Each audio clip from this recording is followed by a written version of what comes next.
भक्तजनों राम राम। गोपाष्टमी का हिंदू धर्म में विशेष महत्व है। इस बार गोपाष्टमी 9 नवंबर 2024 को मनाई जाएगी। गोपाष्टमी प्रतिवर्ष कार्तिक शुक्ला अष्टमी को मनाई जाती है। जिस प्रकार माँ दुर्गा के नवरात्रे आश्विन और चैत्र में आते हैं, उसी प्रकार कार्तिक मास में शुक्ल पक्ष में गौ माता के नवरात्रि आते हैं। जिस प्रकार दुर्गाष्टमी होती है अष्टमी तिथि को, उसी प्रकार गौ माता की कार्तिक अष्टमी को गोपाष्टमी होती है। गोपाष्टमी का भगवान कृष्ण से विशेष महत्व है। एक इसकी कहानी है कि भगवान श्री कृष्ण जब 6 वर्ष के हो गए तो गोपाष्टमी के दिन सुबह सुबह रोना शुरू कर दिया। मैया ने कहा, बेटा क्यों रो रहा है? बोले नहीं बताऊंगा। फिर मैया ने कहा, बेटा क्यों रो रहा है? नहीं बताऊंगा। फिर कहा, तेरे बाबा को बुलाती हूँ, बताओ क्यों रो रहा है? कि मैया अब मैं बड़ो हो गो, मैं गो चराऊंगा। अब मैं बछड़े को चराते हुए मेरे को शर्म आती है, मैं बछड़ा नहीं चराऊंगा, गाय चराऊंगा। बोली बेटा तू छोटा है। फिर रोने शुरू कर दिया तो बाबा को बुलाया गया। बाबा ने कहा, बेटा क्यों रो रहा है? बोले बाबा मैं अब गैया चराऊंगा। तो बाबा बोले, ग्वालिया का बेटा गैया ही चराएगा तो क्या तू कलेक्टर बनेगा? चरा बेटा गौ, पर मैं पंडित जी को बुला लेता हूँ और मूर्त निकलवा लेते हैं, किस मूर्त में आपको गाय चरानी सही रहेगी। बोले ठीक है। तो नंद बाबा ने साडिल्य जी को बुलाया।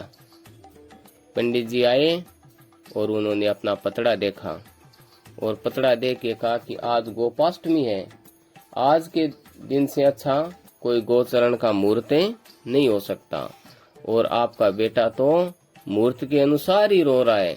तो बोले ठीक है, आज से तू गोचारण शुरू कर दे।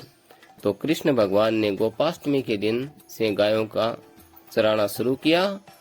अतः हमें उस परिपाटी की पालना करते हुए गोपाष्टमी को गाय की यथाशक्ति गायों की सेवा करनी चाहिए। गौशाला में पुत्र फूस आदि से या धन से, तन से, मन से अधिकाधिक सेवा करनी चाहिए। जय गौ माता की। नमो ब्रह्मण्य देवाय गो ब्राह्मण हिताय च जगद्धिताय कृष्णाय गोविंदाय नमो नमः। भगवान गो के हित के लिए ही अवतार लेते हैं। अतः हिंदू धर्म में गो सेवा सर्वोपरि है। गो सेवा से सब कुछ प्राप्त हो सकता है। एक गौ सेवा के संबंध में कहानी आती है। एक भोले भगत थे,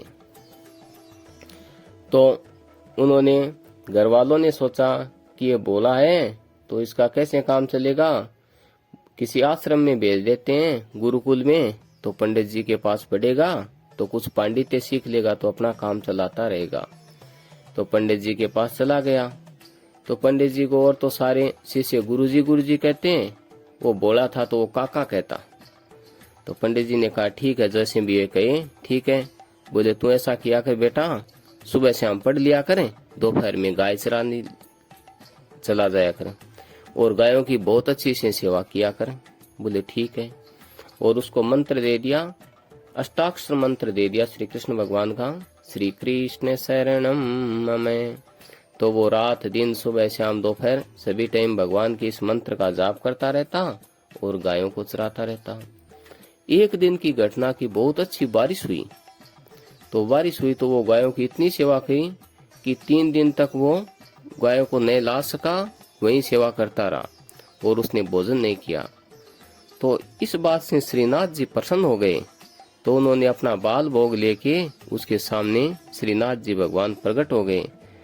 बोले बेटा अपन ऐसे करेंगे कि गायों के पास बैठ के ये भोजन करेंगे। हाँ बोले बाबा ठीक है, ये बात तो आपकी सही है। आप कहाँ से आए हो?